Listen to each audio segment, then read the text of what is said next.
Well, welcome this morning and welcome to everybody at the fire hall and the warehouse and Churchill and watching online. In our reading through the Bible, we've come to the book of Exodus. And when Todd asked if I would do the introductory sermon on the book of Exodus, I said, I'd love to. I've been teaching on Friday nights at Finding Freedom through the book of Exodus because to me it is the best illustration in the Bible of what happens to people who have trauma. And so what I want to share this morning is not all of that, but I want to give you an introduction to this book that I hope will really just help you appreciate the rest of the book as you read through it. I want to start just by starting to read the opening verses of this book, and then we're going to begin to build from that. So it starts out, these are the names of the sons of Israel, that's Jacob, who moved to Egypt with their father, each with his family. In all, Jacob had 70 descendants in Egypt, including Joseph, who is already there. And I want to stop there because the first thing that jumps out at me, it says they're moving to Egypt. And that brings to my mind another Bible passage, Genesis 12, where God first appears to Abraham, who was the beginning person of the nation of Israel, and he makes a promise to him, and we know it as the Abrahamic covenant. And he says to him, Abram, leave your native country, which was then modern Iraq, Kuwait, your relatives, your family, father's family, and go to the land that I will show you. And I will make you into a great nation, and I will bless you and make you famous, and you will be a blessing to others. And what God is saying, I'm going to take you and give you a land, a promised land, which is the modern nation of Israel. And Abraham followed God there and bought some land there and made his home in the modern nation of Israel. So as we begin the book of Exodus, they're leaving this land that God had promised them and going down to Egypt. And I go, well, why are they doing that? And so you got to read a little further in Genesis, and God's speaking to Abraham again. And he says this, you can be sure that your descendants will be strangers in a foreign land where they will be oppressed as slaves for 400 years. But I will punish the nation that enslaves them, and in the end they will come away with great wealth. After 4 generations, your descendants will return to this land, the land that I promised, the land of Israel, for the sins of the Amorites do not yet warrant their destruction. So what God is saying to Abraham is this. I have brought you to a land that's already occupied by other nations. But those nations do not follow me. In fact, those nations follow cultures and traditions that are very wicked. There was child sacrifice and all kinds of different things. And so I don't want you to grow your family up around all of these negative pressures within the culture. I want to take you out of that, and I want to put you in a protected, isolated place for 400 years as these nations self-destruct. And it's going to allow you to grow and develop your own cultures and follow me with your whole heart. And then after that time has come, I will bring you back to the land. So that is God's plan, that he tells Abraham that you're going to go to Egypt for 400 years. And so you got to think of some problems that come with that. So Egypt, with all the pharaohs, they had a thing for shepherds where they didn't like shepherds. In fact, they hated shepherds. And so shepherds were kind of banished to a remote part of Egypt. And so if God is going to get this group of shepherds, Abraham and his offspring, down into Egypt, that's not just going to happen by Pharaoh saying, welcome, because he doesn't like shepherds and he isn't crazy about having the Israelites come in. So God is going to have to get somebody into Egyptian government, which would almost sound impossible because the pharaohs, they even had sex with their sister in order to protect their seed. That's how protective they were. They're not going to let a stranger in. But if God's going to get his people down into Egypt, He's going to have to get somebody there in advance. Somebody who loves the Israelite people, but then somebody who has a skill set that will allow him to rise in the Egyptian government so that he can have some say in allowing them to come into Egypt. And that sounds almost impossible, but that's what God's got for him. But then God's got to get them into a protected part of Egypt. And so what Pharaoh had done is banished the shepherds into the northern delta area, which is isolated from a lot of the rest of Egypt, but it was very lush pasture land. So that's part one. Second problem, he's got to get Israel to want to go to Egypt. They got their land that God promised them. They're settling in. They're not just going to wake up one day and say, let's move out of the land God promised and go off to Egypt. So there's going to have to be some crisis. Something so bad that staying in the promised land is not possible. And the only solution to staying alive is in Egypt. And that's the big plan. And so we know there's going to be a famine.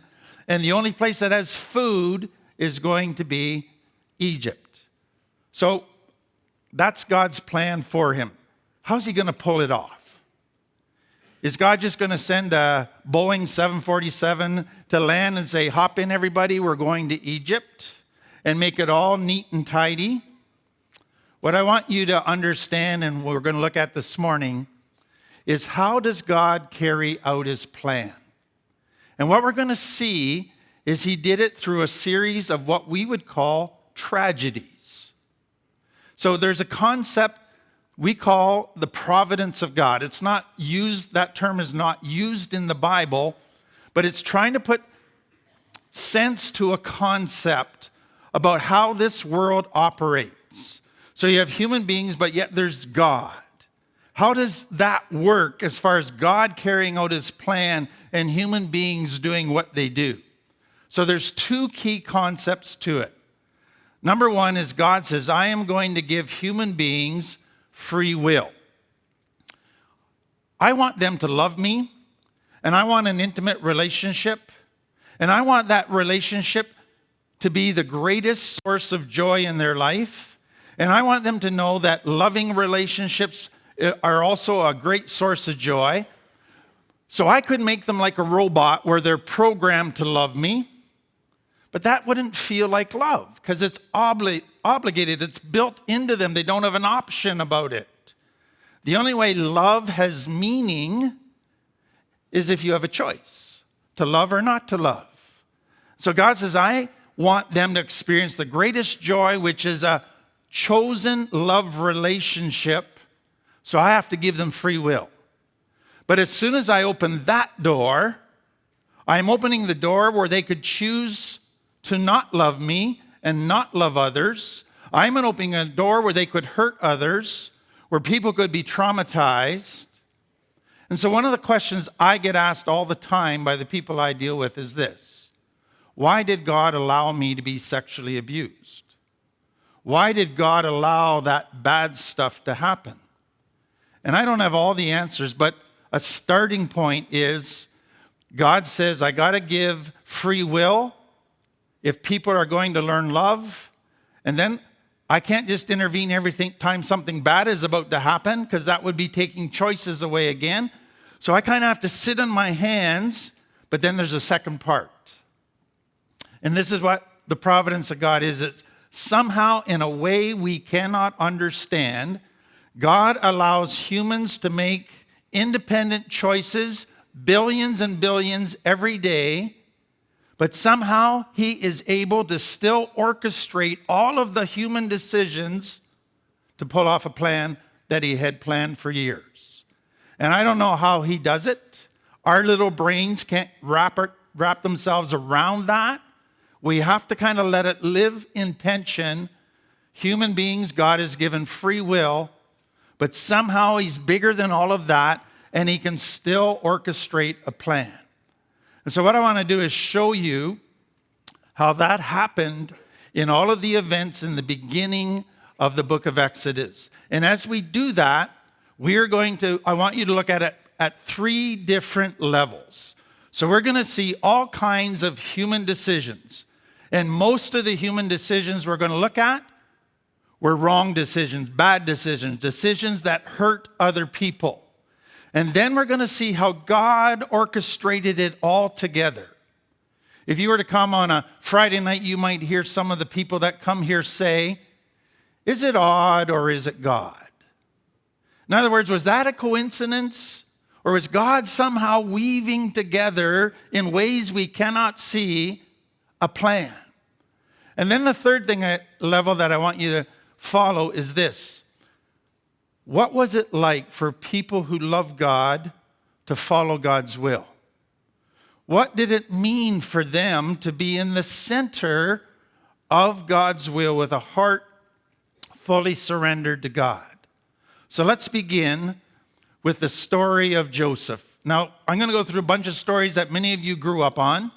And so I'm going to go through them very quickly and just highlight the key points, but I want you to get the bigger picture. So Joseph, Abraham had a son who had a son. And Joseph was son number 11 to Jacob. And Jacob was really like Joseph because Joseph was the firstborn son of his favorite wife. He had 4 women in his life. And you can play the math on how that worked out in his family. But because Joseph was the firstborn son of his favorite wife, he treated him differently than the other sons. And we're told that he was given a coat. And if you grew up in Sunday school, you heard about the coat of many colors.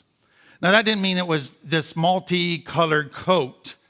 We're not sure what the Hebrew term means, but many think it means a coat with long sleeves.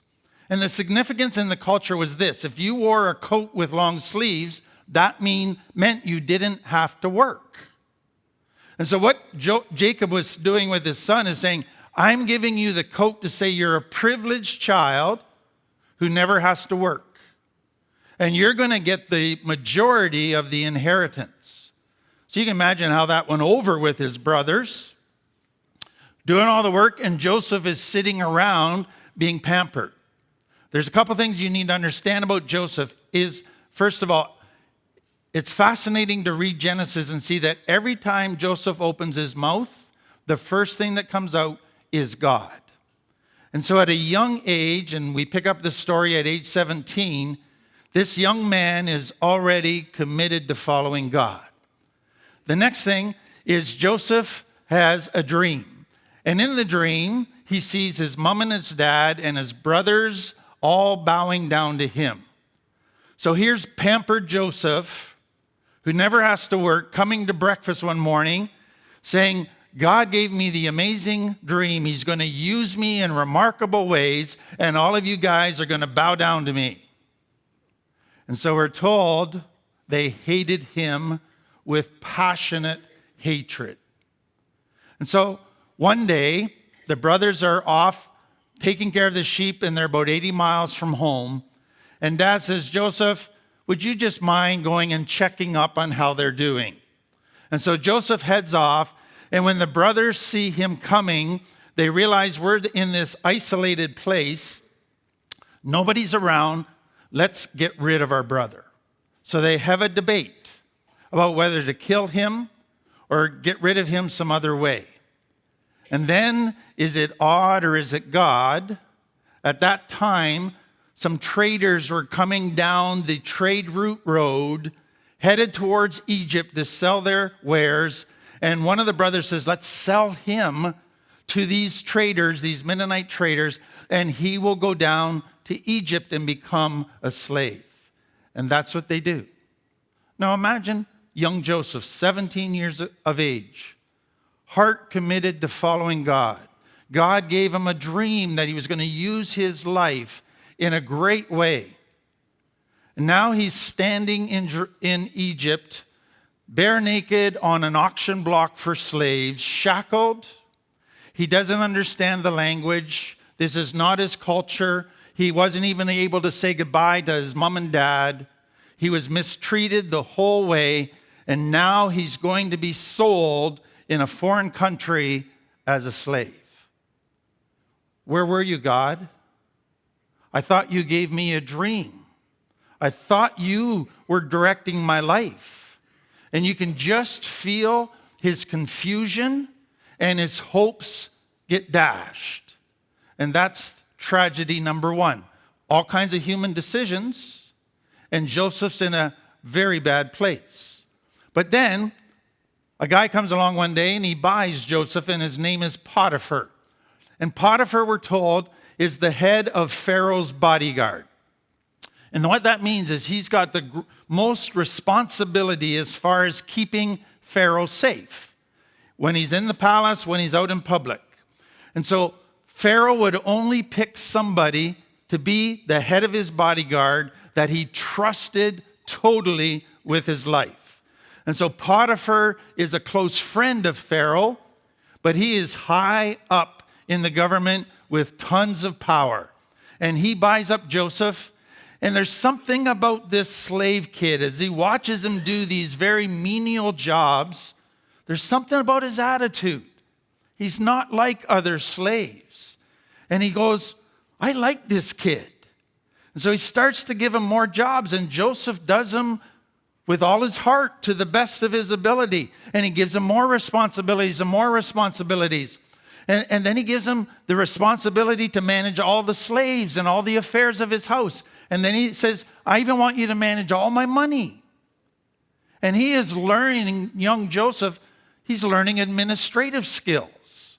And he's learning about Egyptian politics from his master. God's weaving together some stuff here. And then Potiphar had a wife. And Potiphar was probably away a lot since he was Pharaoh's bodyguard. And so his wife, she had wandering eyes. And she sees this young boy who had been about 20 years old by then. And he's muscular and he's respected. And she wants him. And she goes to Joseph and says, sleep with me. And he says, I can't do that. My master's given me responsibility of everything in his life except you. And for me to take you would be the worst thing I could do to this master that I respect so much. And it would also hurt my God and it would hurt me. No. But we're told every day she just said, sleep with me, sleep with me. And he stood his ground. And you realize how easy it would have been to justify giving in to her? Everybody else was doing it, but he didn't. And then one day she got there early, cleared the house of all the other slaves. And when Joseph came in, she went right up to him aggressively, grabbed him by his cloak and said, sleep with me. And he said, no. And she started to try and pull him. And he wiggled out of his cloak and he took off, running. And then she held the cloak up and was so glad she had it because she started yelling, rape, rape, somebody's tried to rape me. And everybody comes running. And then when her husband comes home that night, she says, your slave, that Joseph guy, he tried to rape me today. And Pharaoh is furious. And he doesn't need to go through a court system because he's high up in the government. And so he sends Joseph right to prison. And in that culture, you didn't have the right to a lawyer. You didn't have any rights. And prison wasn't like modern day prisons. It was a dungeon. And so now here is Joseph. Things were starting to look up again. He was given all this responsibility. And now not only is he a slave, now he is falsely accused of being a sexual predator. And he has not had any justice done to him. And in this prison, what are his options to get help? He can't call a lawyer. He can't call anybody because Potiphar won't allow it. His life, his future looked to be over. Can you imagine how painful that would be? And how confusing for Joseph to say, where are you, God? And he sat there in that prison. Well, then things started looking up a little bit again because the jailer liked this guy. Again, there was an attitude there. He wasn't like other criminals and inmates who were negative and lashing out all the time. There was something in him that was just so beautiful that he starts to get to know this Joseph and gives him some responsibilities. And then one day, he says, Joseph, I got you a special responsibility that I'm going to entrust 2 new prisoners to you. And we're told that they're the cupbearer for Pharaoh and the baker for Pharaoh. Now that is significant because the cupbearer, anything Pharaoh drank, the cupbearer first tasted. So if it was poisoned, guess who died? It wasn't Pharaoh, it was the cupbearer. And so Pharaoh would pick a very close friend that he trusted to be his cupbearer to test all of his drink. The baker, he tested all the food that Pharaoh would eat at each meal. And so if the baker dropped dead, they knew somebody was trying to poison Pharaoh, and Pharaoh would be protected. But it seems that Pharaoh, after a meal, has become extremely sick. There's been an assassination attempt. Somebody's tried to poison them. That means that either the baker or the cupbearer let it go through. So one of them is responsible for trying to kill Pharaoh. So let's put both of them in jail. And that's who Joseph is given responsibility for. So he gets to know them. And he learns about Pharaoh. He learns more about the government and about Egypt. And then one morning, these guys wake up and they are not happy. And Joseph says, what's wrong? And they both say, we had dreams. Now, if I was Joseph, I would have said, do not pay attention to dreams. Dreams set you up to get hurt. Do you want to know what comes out of his mouth? He said, God gives dreams and God will interpret your dream. He was still trusting God.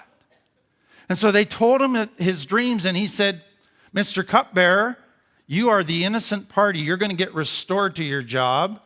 Mr. Baker, you're the guilty party. You're going to get executed. And it happened just like Joseph said. And so as the cupbearer is going back to his job, Joseph grabs him and he says, please put in a good word for me to Pharaoh. I'm rotting away here as an innocent man, falsely accused, with no justice done. Will you please tell Pharaoh about my case so I can get out? And the cupbearer said, you've been so great, Joseph. I will tell Pharaoh. And I'm sure he's going to want to see you right away and you'll be out. So you can imagine Joseph gets his hopes up. And the next morning he's all dressed up, sitting in his jail cell, rubbing his hands, waiting because he's sure this is going to be release date for him. No cupbearer comes. No messenger comes. The next day, the same thing. You know what? 2 years passed and nobody came. His hopes were dashed again.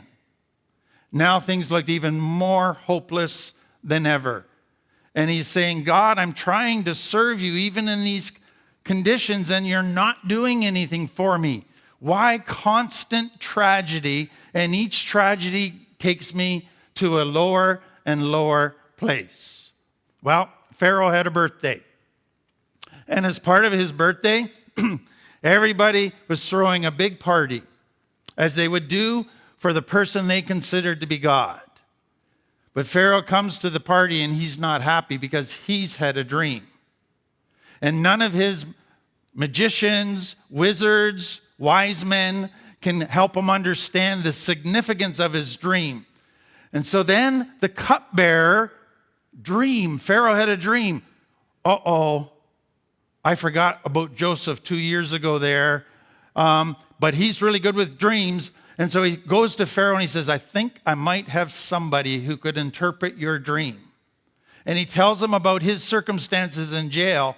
And Pharaoh says, send for that kid right away and let him come and interpret my dream. And we're told that Joseph is now 30 years of age. That means he has been going through tragedy after tragedy for 13 years of his life. And now he stands before Pharaoh and he says, Pharaoh, your dream means this. You're going to have 7 years of plenty, bountiful crops, followed by 7 years of famine. And then he says, Pharaoh, could I make a suggestion? During those 7 years of plenty, why don't you institute a 20% tax? And everybody, as a farmer, has to have 20% of their crop. And then you build great, massive grain elevators and silos, and they bring 20% of their crop and put it in those silos so that when the 7 years of famine hit, there'll be enough food.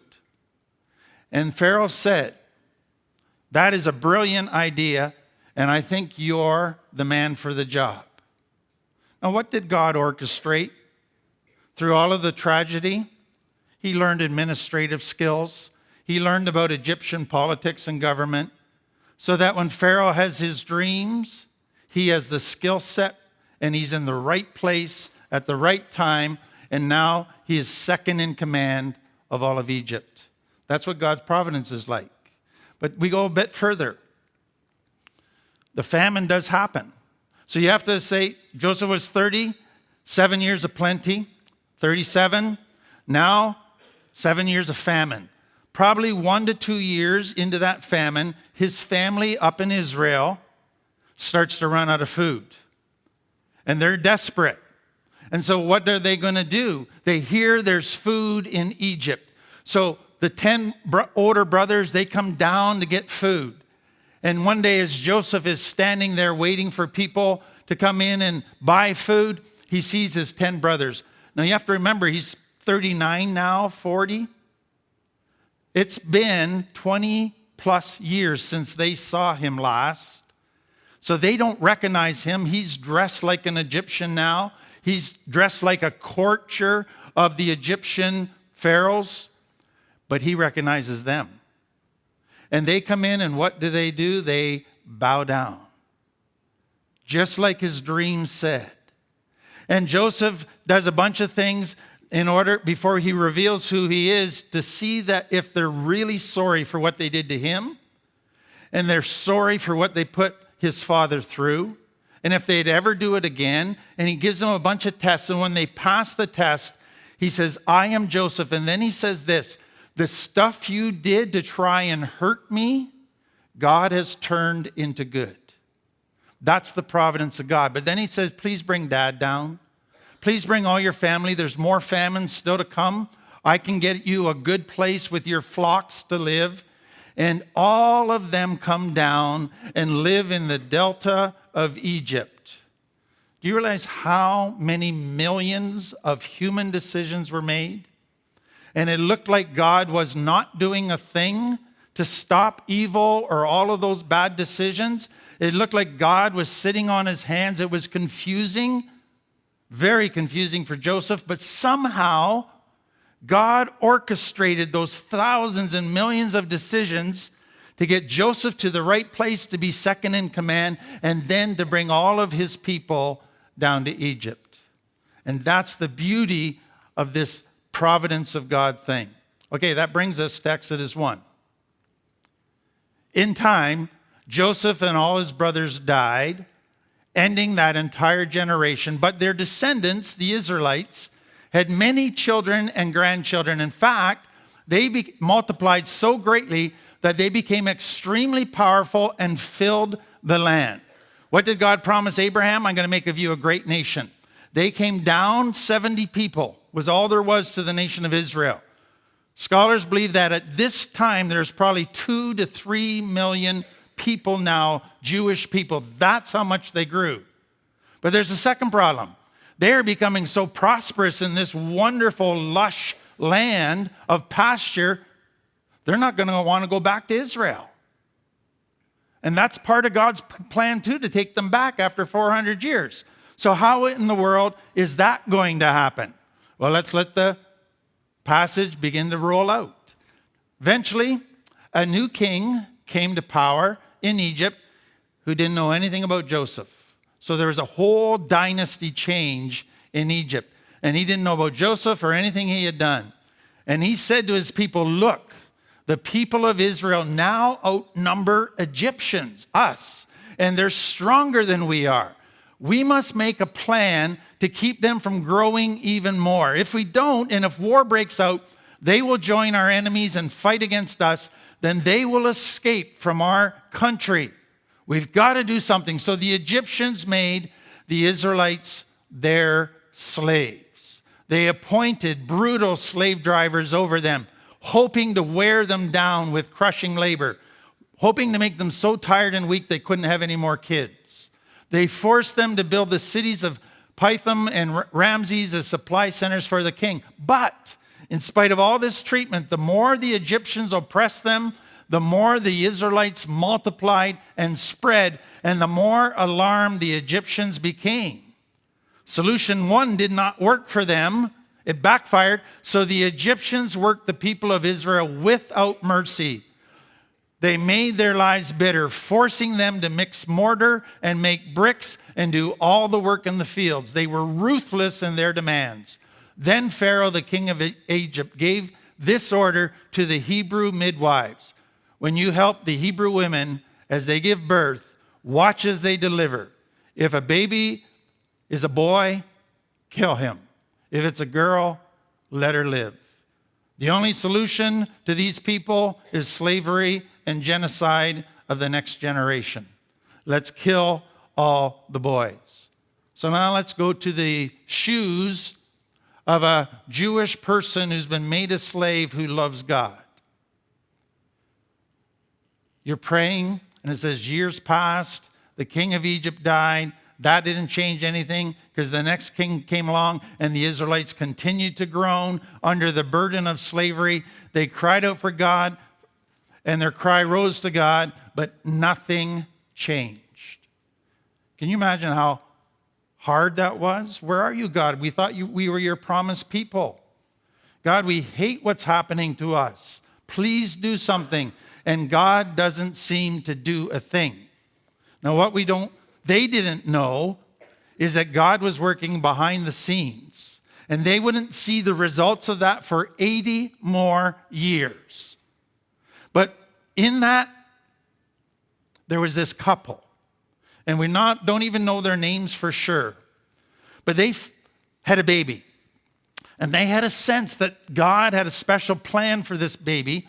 So they decided to hide the baby. And they made a little boat for it. And they hid him in the bulrushes on the Nile River.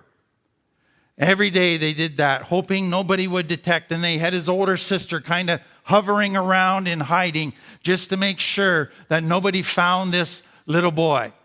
And then, is it odd or is it God? One day, Pharaoh's daughter came to that specific part of the river to take a bath.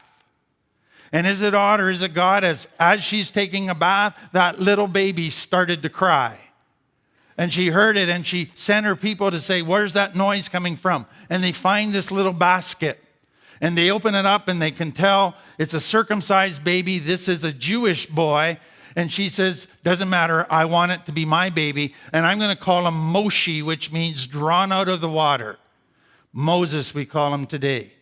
And so Moses is taken to be the adopted son of Pharaoh's daughter.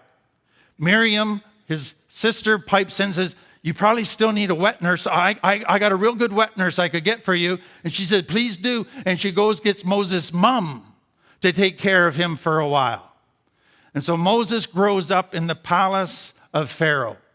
And he would have got the best education. He would have got the best training possible. Every skill would have been developed in him. He was heading for a high position in government, but he knew somewhere deep inside that he was a Jew.